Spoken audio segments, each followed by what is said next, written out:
A few minutes ago, you heard my friend and colleague, Senator Leahy, express his opposition, an opposition that I share about the EB-5 Regional Center program. So I'm here for the same purpose, to express the same opposition to the EB-5 Regional Center program that was extended without reforms. That was a year ago. We made similar statements. I could easily read the same statement that I gave at that time, and it would be just as relevant today. We're very disappointed that reforms were not included in the continuing resolution, which simply extended this very flawed immigration program. The EB-5 Regional Center program has been plagued by fraud and abuse. It poses significant national security risks. There are serious allegations that the program may be facilitating terrorist travel, economic espionage, money laundering, and investment fraud.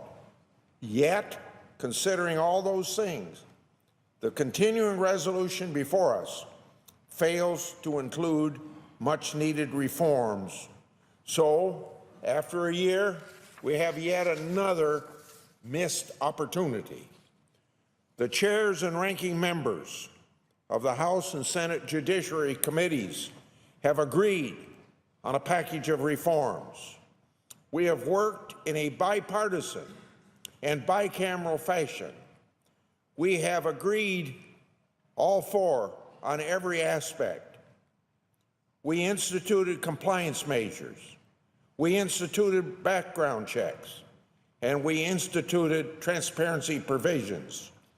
We made sure that rural and distressed urban areas benefited from the program, as Congress already intended and as Senator Leahy very clearly laid out the problems. Despite the bipartisan support, not a single one of our recommendations will be implemented. Instead of reforming the program, we will have the status quo. The status quo means this: investments can be spent before business plans are approved.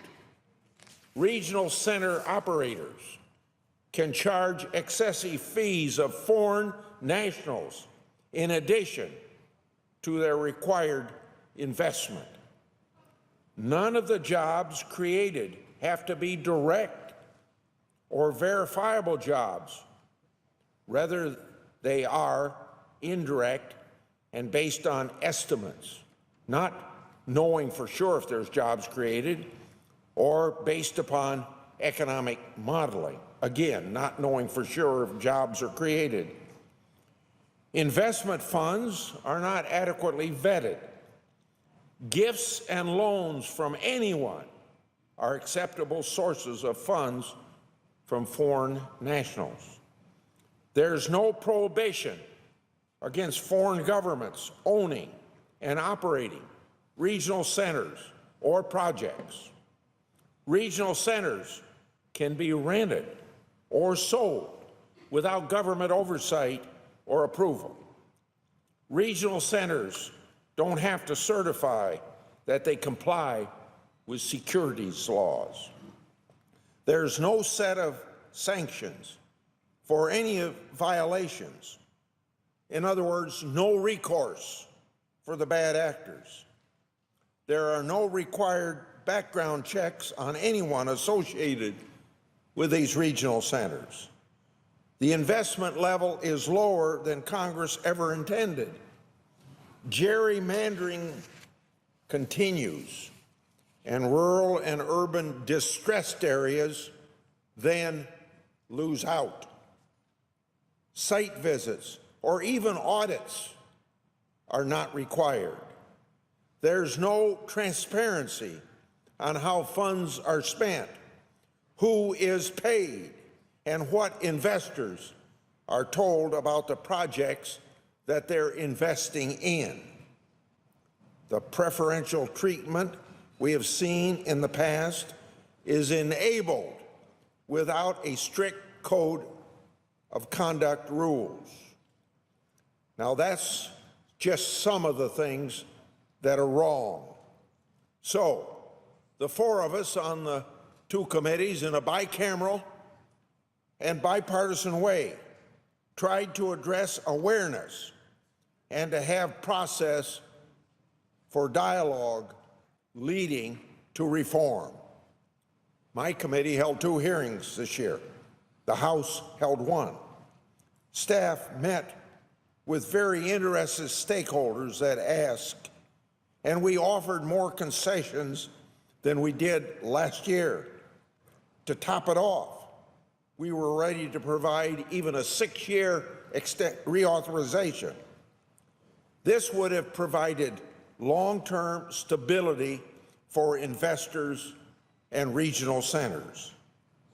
But let's talk about why this package was not acceptable to some, and most notably, not to the U.S. Chamber of Commerce that was the most rigid in not compromising. Here's a list of issues raised by this leading voice of business in opposition to our package. They want, in effect, one investment level. They don't want any meaningful discount for rural or urban distressed areas. And don't forget, this law was passed 20 years ago to help rural and high employment areas. That's the purpose of it. They don't want visas set aside for areas that Congress selected as targeted employment areas for fear that investors in affluent areas would have to wait slightly longer for a visa. They didn't want to incentivize foreign investors to fund manufacturing projects that create long-term and sustainable and then real jobs in this country that we desperately need.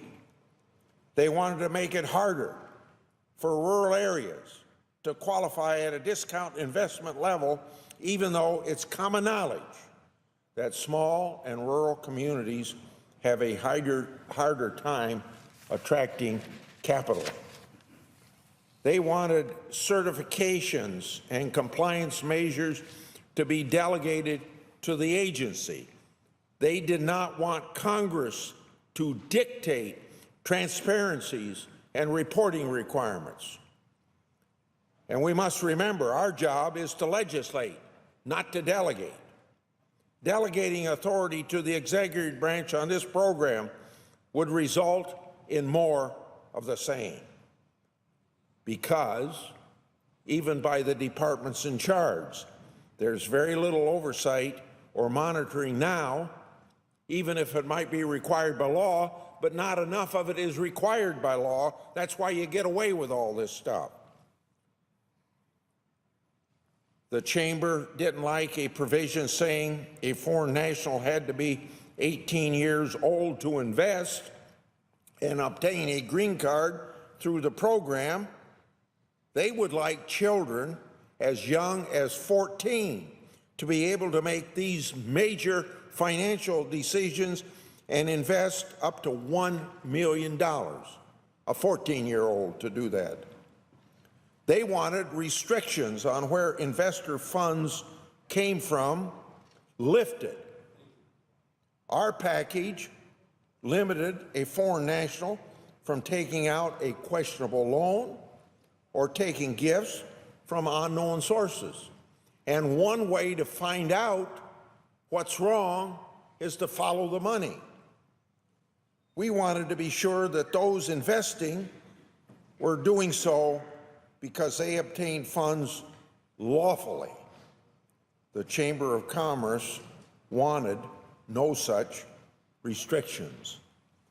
They wanted foreign governments and even sovereign wealth funds to own EB-5 projects. They wanted to delay rules saying foreign governments could not own or administer regional centers by requiring bureaucratic rulemaking. Despite the changes we made this year on this very strict provision, they continued to water it down in every negotiating session that we had. They didn't want regional centers to have to consult with local officials about EB-5 projects to ensure that economic development efforts were coordinated. They wanted to do away with a requirement that a foreign investor would have to create at least one direct job before obtaining a green card. Now here you got a situation where a program was instituted 25 years ago to create jobs, particularly in rural America and high unemployment areas, to create jobs, and they don't even want the investors to show that they're going to create at least one job. Right now, then, they use economic modeling to show indirect jobs. Neither the existence of those jobs nor the location of those jobs can truly be verified. Now, when you have the federal government setting up a program like this that's supposed to create jobs in rural areas and high unemployment areas, wouldn't you think there ought to be a way of showing those jobs are actually created? They raise new concerns about provisions that have been discussed way back since last June, such as requiring regional centers to pay a fee to an enforcement and monitoring fund. They wanted, now believe this, they wanted a 3-day notification of a site visit by the agencies to determine if regional centers truly exist. Sure, tell the inspectors you're coming so you can get everything in order before the inspectors get there. They fought efforts to require transparency of how investor funds were used. Now, this is a major problem of the existing program. Nearly every story of fraud relates to how regional center operators use EB-5 funds for their own personal gain and luxury. This program is meant to create jobs, not to help individuals in charge of the program have personal gain and, more importantly, even the luxury that might go with that. But the kicker in all of this is that these business interests insist on more visas and to make those visas even cheaper. They want Congress to increase immigration numbers through controversial recapture mechanisms or by exempting certain people from the annual cap.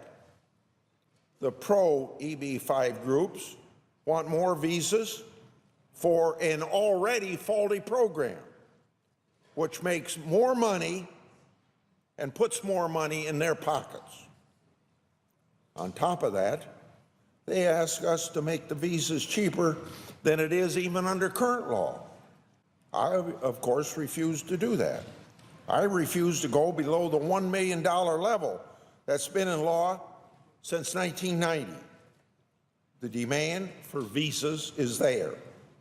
There is no justification to further cheapen this program and cheapen the green cards that come with that program.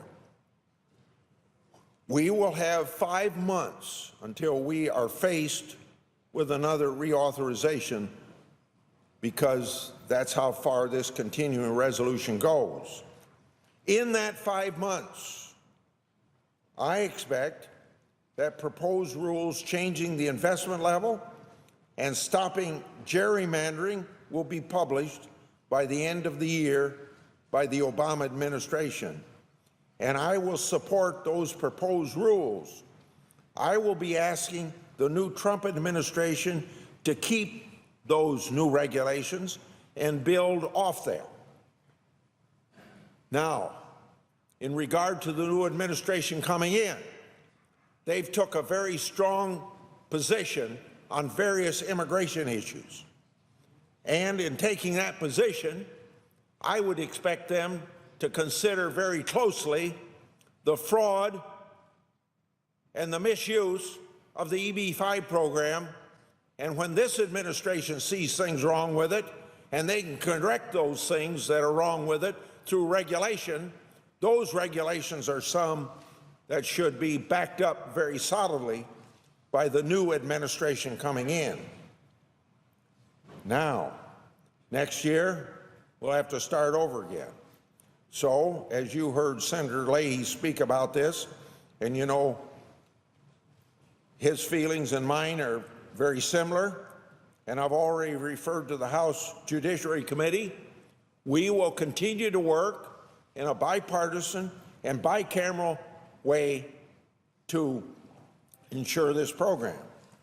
Now, I want to speak about the new ranking member, Senator Feinstein. I intend to continue this work as closely with her as I did with Ranking Member Leahy, and Ranking Member Leahy will still be involved in this process.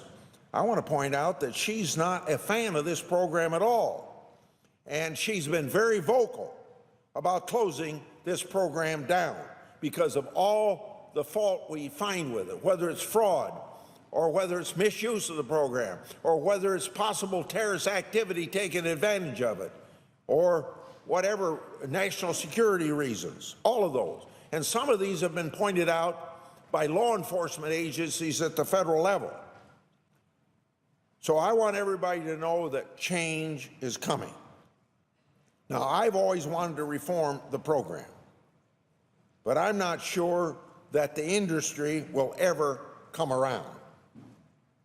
The leadership of this body and the other body could help by ending this program in a continuing resolution, let it sunset, and all these people come to the table with a more compromising point of view to correct everything that's wrong here. But the industry loves the status quo, and of course they love the billions of dollars that pour into affluent areas, and consequently the money's not directed where it was intended to in 1990 when this legislation was passed, which was to rural areas and high unemployment areas. So I'm not sure, with the attitude of the industry, that reforms are possible. So, just leaning on Senator Feinstein a little bit and considering her point of view, it may be time to do away with the program completely.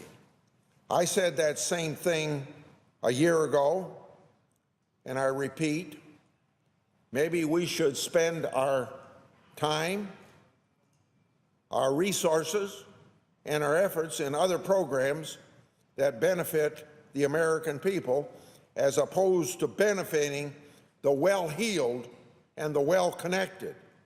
Maybe it's time this program goes away. I yield the floor and thank Senator Leahy.